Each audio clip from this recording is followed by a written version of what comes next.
अध्यक्ष महोदय, मी नियम 97 अन्वये मांडलेल्या स्थगन प्रस्तावावर आपलं निवेदन करायला या ठिकाणी उभा आहे. अध्यक्ष महोदय, एक अत्यंत गंभीर आणि संवेदनशील विषय. अध्यक्ष महोदय, या ठिकाणी माननीय मुख्यमंत्री आज सभागृहात बसले आहेत. माननीय मुख्यमंत्री महोदय या सभागृहात बसले आहेत आणि त्यांनी नुकतंच आता एक स्टेटमेंट करताना संविधानाचा या ठिकाणी उल्लेख केला.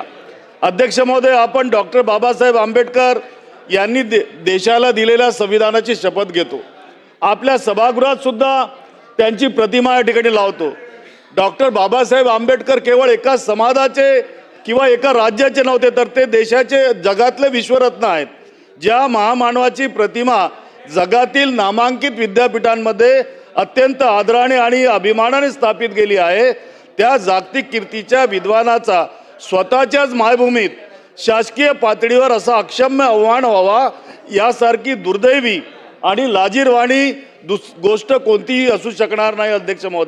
अध्यक्ष महोदय, आपलं सरकार आपण या ठिकाणी फुले शाहू आंबेडकरांचं सरकार म्हणतो, परंतु होतं काय अध्यक्ष महोदय, आज माहिती व जनसंपर्क महासंचालय हे सरकारचं अधिकृत मुखपत्र आहे.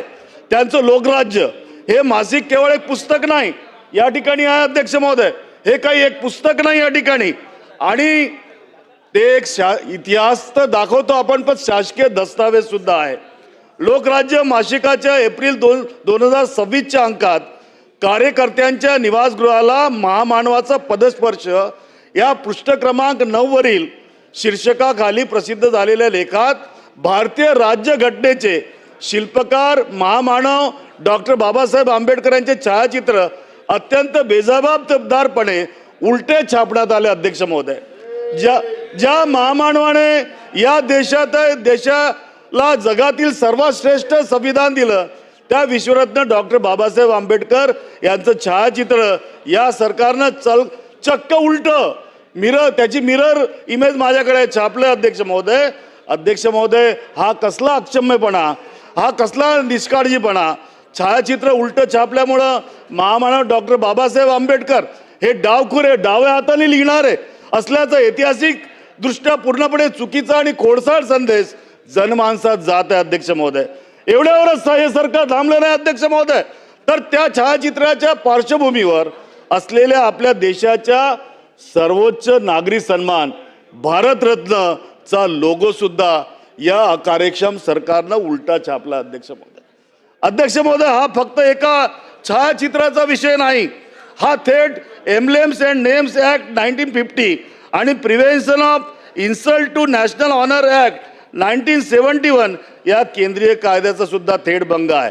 शासकीय मासिकातच आपल्या सर्वोच्च राष्ट्रीय चिन्हाचा आणि महामानवाचा असा अपमान होतो, यापेक्षा लाजिरवाणी गोष्ट कोणती असू शकते. अध्यक्ष, मला या ठिकाणी निवेदन आहे अध्यक्ष महोदय माझं, की DGIPR मध्ये संपादकीय सहाय्यकापासून ते महासंचालकापर्यंत अधिकाऱ्यांची भलीमोठी फौज बसली आहे. 5-5 टप्प्यावर प्रूफ चेकिंग त्या ठिकाणी होण्याची प्रशासकीय पद्धत असताना हे पुस्तक छपाईला आणि वितरणाला जाईपर्यंत कोणाच्या जे लक्षात कसे आले नाही. अध्यक्ष महोदय, महामानवाच्या अस्मितेशी खेळण्यासाठी नितीन राऊत इतकं निर्धार रुलिंग देऊ दे याच्यावरती. बसा आपण. अध्यक्ष महोदय, थांबा. अध्यक्ष महोदय, महामानवाच्या अस्मितेसाठी खेळण्याची इतकं निर्धास आणि बेफिकीर आपण कसं झालं. अध्यक्ष महोदय, ही निवड तांत्रिक चूक नाही, असूच शकत नाही. हा भारतातील कोट्यावधी जनतेच्या भावनांवर केलेला थेट घात. अध्यक्ष महोदय, हे लोकराज्य आहे की अधिकाऱ्यांचं बेफिकीर राज्य?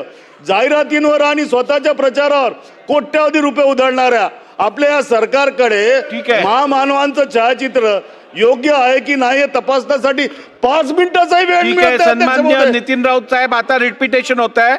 आपण मांडलेला मुद्दा मला समजलेला आहे.